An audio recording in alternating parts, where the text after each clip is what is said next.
What is up, boomers? It's your boy, back at it again with another preview type deck profile. So this deck was just revealed a few days ago.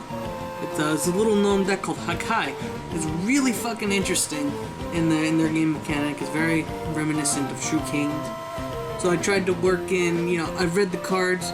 I tried to work in what I think, just the first pass through of a okay-ish build that you could go with.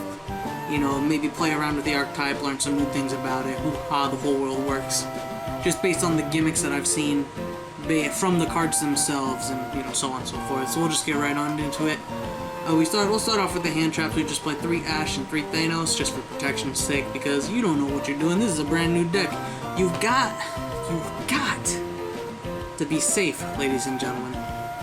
Moving on, we have 3 copies of Hakai, Doji, Arha. So here's where the cool stuff happens. So you can target a card you control, destroy it, and if you do special summon this card, but you cannot special summon monsters for the rest of the turn except for fiends. And then if this card on the field is destroyed by battle or card effect except by his own effect, you can special summon a Hakai monster from your hand or deck except itself. You can only use each effect once per turn.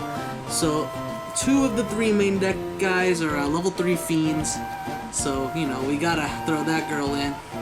And it's really cool, actually. Their gimmick of self-destruction to bring out new shit, how the whole world works. It's really cool, in my opinion. But that's not even the crux of what they do. That's just the beginning. So he's one of your starters, one of your float guys out here in the beginning. And then we got Hakai Doji Rakai. So it's a quick effect. You can target one of your cards you control, destroy it. Also, you can also special summon monsters for the rest of the turn except fiend monsters. If this card on the field is destroyed by battle or card effect except by its own effect, special summon Hakai from your hand or deck except itself. Each effect's once per turn. So it's this card without the special summon clause.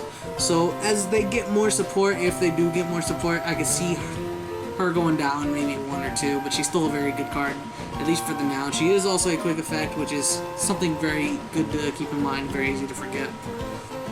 In her last main deck monster, we got a Hakai no Magatama. So he gains 300 attack for each Hakai card in your graveyard, and you can target one face-up monster your opponent controls, and immediately after this effect resolves, link summon 1 Dark Link monster using only that opponent's monster and this card you control as materials. If this card on the field is destroyed by battle or card effect, you can target 1 Hakai monster in your graveyard except itself, special summon it, and you can only use both, both of this card's effects once per turn. It is level 8, but those other 2 do have the effect to float him out real fucking easy. And this is where the cool shit of this archetype comes in. You get to link with your opponent's monsters while they're still on their board. And that's fucking kind of insane and really fucking cool. And kind of scary if this archetype becomes very consistent and good. Because I don't want to deal with that, and I know you don't want to deal with it either. Moving on, we've got 1 Phantom Sky Blaster for token generation, basically just board presence to get link monsters out there. Uno Tour Gaido to bring out those level 3s, you know. And then the last monsters we play is one of the Fire and one of the Water True Kings. Now, you are locked into special summoning fiends if you do the Hakai's effects, but I like to play the next card, we'll move on to spells, I guess. Diagram as kind of an extender kind of engine. If you can't get your pop off, here's another way to get your pop. Diagram, search one of the 2, True Kings. You're not gonna be able to use their effects that turn. Maybe next turn you can, just to, bring some more shit out. Doesn't matter. But this is just, like I said earlier, this is just kind of me feeling through the archetype.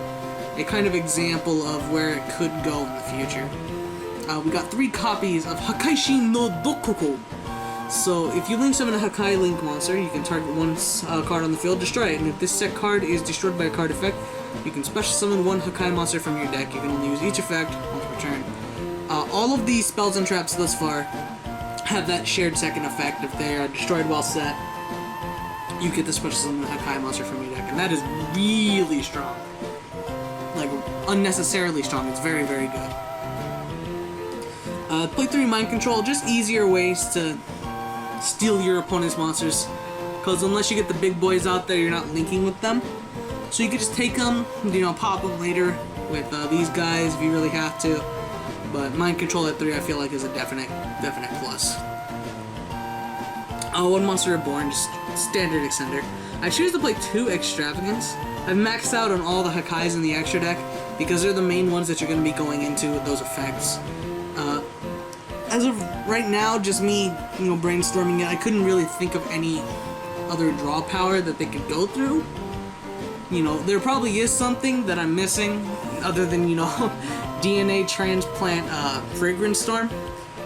But for now, I think this is a very okay way to go forward.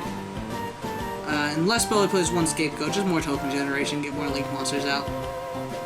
Onto the traps, I do play a pretty hefty number of traps. I play 2 Crackdown, again, steal your opponent's monsters, very good stuff. 1 Hakai Dual Dirge, so you special summon a Hakai monster from your hand or graveyard, and then the same if it's destroyed while set, you special summon one from your deck. I could see playing this at 3, I could see playing it at 2. This is a very good card, but at the same time, other cards do the same thing that this card does. So, I feel like playing it at 1 would be fine. 2 Hakai Homily. So you target a Hakai monster you control and 1 card in the field, and you destroy both of them. And then if this set card is destroyed by card effect, blah blah blah, summon that Hakai from deck. I think 2 of that's fine. Maybe bump it up to 3 and even bring it down to 1. Again, the traps I feel like are they're both very good thus far. But you don't need to max out on them, but you would be missing out if you don't play them at all, I feel like. And last traps we play is 3 Impermanence, just more, honestly, protection, going second kind of meme, Very good card.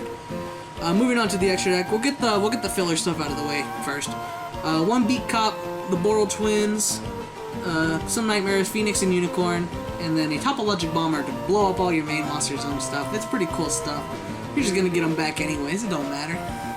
And then we'll move on from lowest to highest. We got Hakashin Regia, so you need 2 monsters including a Hakashin monster, a Kai monster, blah blah blah. That's the same shit. They are the same things. During your opponent's main phase, quick effect, target 1 face of special summon monster your opponent controls. Immediately after this effect resolves, only summon 1 Dark Link monster except Hakashin Regia, using only that opponent's monster and this card you control as materials. If this card on the field is destroyed by battle or by a card effect, you can target 1 Fiend-type monster in your graveyard except Regia, add it to your hand. You can only use each effect once per turn. So just quick snatch steal, link it away into more than likely doesn't be, but Unicorn. Unicorn's also a dark monster.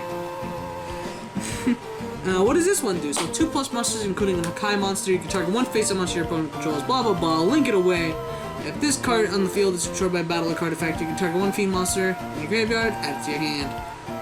Basically you're just climbing up plus 600 each time until you get to the link 4, and then if a card on the field is destroyed by a card effect other than Hakai Suahoshin Raigao, you can target 1 card on the field, destroy it. When another monster is destroyed by battle, you can target 1 card on the field, destroy it. During the end phase, you can target 1 card on the field, destroy it. You can only use each effect once per turn. 2+ monsters, including the Link monster, by the way. So, to sum him up, once per turn, destroy. If something is destroyed, destroy. If something is destroyed by battle, destroy.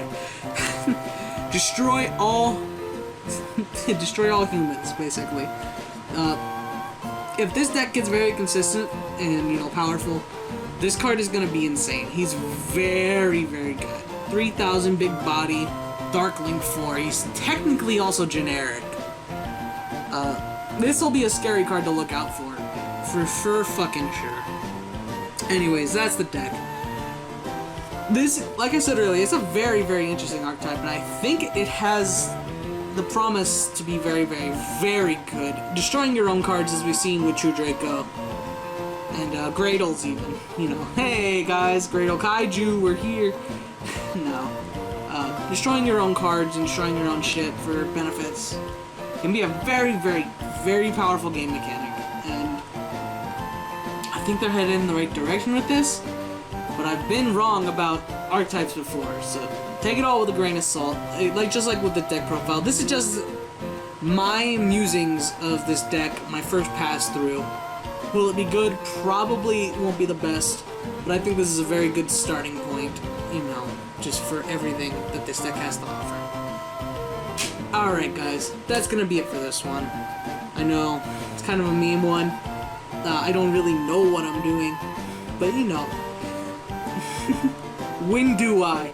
Anyways, guys, check us out on TCGPlayer as Sora Online. On Thursdays and Fridays, we're open. Hey, we're here. Like, subscribe, Slifer at Duelist. Forever we shall be seeing you.